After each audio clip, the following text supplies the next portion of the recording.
दोस्तों अगर आप भी रॉबिन उथप्पा और शिवम दुबे की पारी से खुश हैं तो हमारी इस वीडियो को लाइक जरूर कीजिएगा। दोस्तों जडेजा की टीम ने आज आरसीबी के खिलाफ आतंक मचाते हुए ऐसा प्रदर्शन किया जिसके सामने विराट की सेना मुकाबला खत्म होने से पहले ही हथियार डाल दिए थे। जी हाँ, किस तरीके से खतरनाक बल्लेबाजी के बाद जडेजा और उनकी गेंदबाजी क्रम में आरसीबी को घुटने टेकने पर मजबूर कर दिया, ये तो हम आपको बताएंगे ही और इस मुकाबले की पूरी हाईलाइट्स के बारे में बताएंगे। लेकिन उससे पहले आप सभी को क्या लगता है कि चेन्नई की जीत में सबसे बड़ा योगदान किसका रहा? शिवम दुबे की खतरनाक बल्लेबाजी या फिर रॉबिन उथप्पा की आतिशी बल्लेबाजी?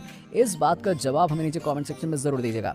दोस्तों आखिर 5 ओवर में चेन्नई ने 2 विकेट गंवाकर 83 रन बनाए और उथप्पा और शिवम के बीच में 74 गेंदों पर 165 रन की साझेदारी हुई और ये इस सीजन में किसी भी विकेट के लिए सबसे बड़ी साझेदारी है अभी तक। इसके पहले बेंगलुरु के डुप्लेसिस और कोहली ने 118 रनों की साझेदारी की थी। 11वें ओवर में मोमेंटम शिफ्ट हुआ और इसके बाद उथप्पा और शिवम दुबे ने आईपीएल करियर की बेस्ट पारी खेल डाली। उथप्पा ने 50 गेंदों पर 88 रन की पारी खेली और वो 19वें ओवर में हसरंगा की गेंद पर कैच आउट हो गए। ये उनके आईपीएल करियर का सर्वश्रेष्ठ स्कोर है। इससे पहले उन्होंने राइजिंग पुणे सुपर जायंट्स के खिलाफ 2017 में 87 रन की पारी खेली थी। इसके बाद रविंद्र जडेजा शून्य पर आउट हुए। आखिरी ओवर में चेन्नई ने 15 रन बनाए और आपको बता दें कि शिवम दुबे शतक से चूक गए। 46 गेंदों में 95 रन बनाकर नाबाद रहे। अपनी पारी में उन्होंने 5 चौके और 8 छक्के ठोक डाले। उनका स्ट्राइक रेट 206.52 का रहा। ये शिवम के आईपीएल का करियर का सर्वश्रेष्ठ स्कोर भी है। 95 रन आईपीएल में चेन्नई की ओर से बेंगलुरु के खिलाफ सबसे बड़ा स्कोर भी है। शिवम ने इस मामले में मुरली विजय के रिकॉर्ड की बराबरी कर ली है। विजय ने 2011 आईपीएल फाइनल में 55 रन बनाए थे। उथप्पा ओपनिंग करने उतरे थे और 19वें ओवर तक मैदान पर रहे थे। दोस्तों इसके बाद 217 रनों के पर्वत जैसे लक्ष्य का पीछा करने के लिए उतरी विराट कोहली की आरसीबी की शुरुआत कुछ खास नहीं रही। हाँ, महेंद्र सिंह धोनी की अगुवाई में लाजवाब प्रदर्शन करने वाले डुप्लेसिस को शायद ये नहीं पता था कि आज उनको धोनी के खिलाफ खेलना पड़ेगा। जी हाँ, और दोस्तों आरसीबी को एक विध्वंसक शुरुआत दिलाने के लिए आए डुप्लेसिस धोनी के मास्टर प्लान में फंस गए।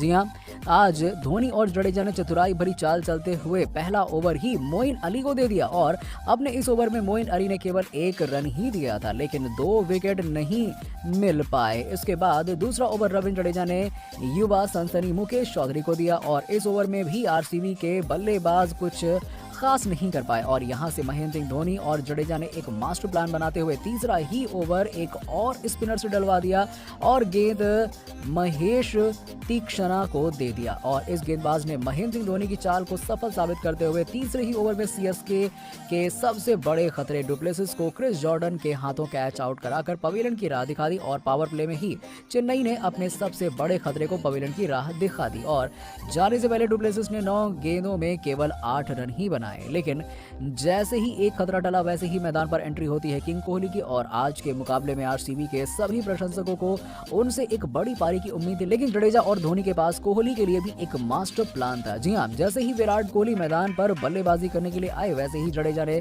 गेंद मुकेश चौधरी के हाथों में दे दी और इस गेंदबाज ने प्लान के मुताबिक गेंदबाजी करते हुए कोहली को एक बेहतरीन शॉर्ट पिच गेंद फेंकी और इसे मारने के चक्कर में फाइन लेग पर खड़े आज के मुकाबले के हीरो शिवम दुबे के हाथों कैच आउट होकर विराट कोहली मैदान से वापस चले गए और महेंद्र सिंह धोनी के जाल में फंस गए।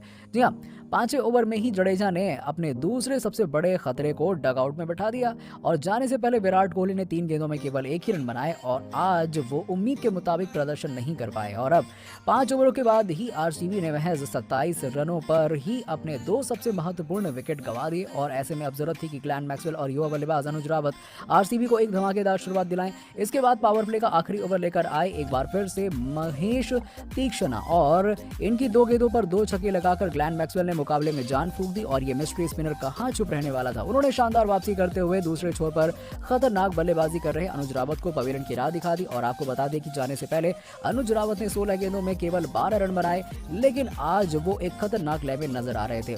उनके जाने के बाद तो आरसीबी की पारी जैसी बिखरती हुई दिखाई दी। जी हां, आपको बता दें कि गेंदबाजी करने आए 7वें ओवर में सर रविंद्र जडेजा ने आरसीबी के सबसे बड़े खतरे ग्लेन मैक्सवेल को अपनी स्पिन की जाल में फंसाते हुए आरसीबी को चौथा झटका दे डाला और महज 7 ओवर के भीतर ही जडेजा की टीम ने अपनी जीत लगभग पक्की कर ली। तो दोस्तों चेन्नई सुपर किंग्स के इस प्रदर्शन को आप 10 में से कितने नंबर देंगे? इस बात का जवाब हमें नीचे कमेंट सेक्शन में जरूर दीजिएगा और ऐसी ही खबरों के लिए सब्सक्राइब कीजिए हमारे यूट्यूब चैनल को। धन्यवाद।